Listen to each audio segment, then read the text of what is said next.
has a better solution for all of it. I'm joined tonight by Bernie Sanders, independent senator from Vermont. Senator, good to have you with us tonight. This is one of these stories that I think I have to tell maybe every 3 weeks or once a month before the election, because I'm hearing on the radio, well, gosh, I didn't know that stamps pay for everything. I'm hearing on the radio, well, I didn't know about this 75-year thing into a 10-year window. No business could do that. So I ask you, Senator, what is Congress going to do? What do you think they should do to reverse all of this? Well, there's a lot we should do. The original plan, as you indicated, Ed, that came from the Postmaster General, would have shut down 3,700 rural post offices, which would have been devastating to rural America. I mean, many, many small towns exist around their post office, so it really would have been a terrible thing. The Postmaster General originally wanted to shut down half of the processing plants in America, about 250 of them.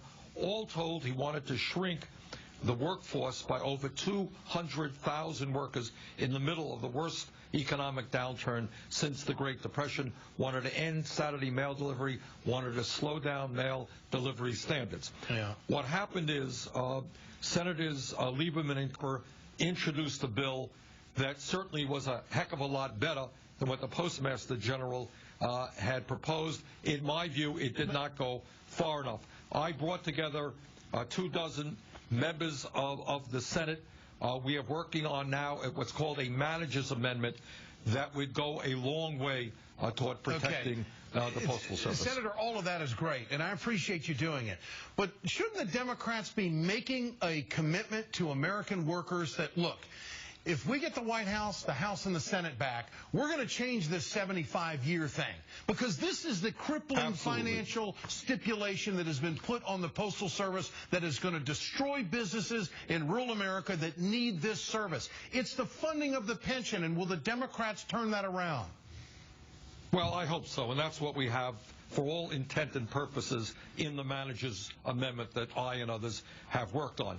There is no entity in America, not any agency of government, not any private corporation that has anything near this kind of onerous requirement in terms of funding future retiree health benefits. No private business would run like this.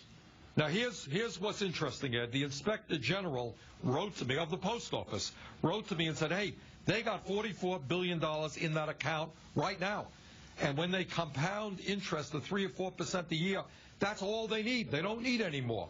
So you're absolutely right that one of the important steps forward is to end this $5.5 billion every single year. Yeah. But the second thing we have to do is we have to give the post office a lot more freedom and flexibility to go out and bring in new revenue.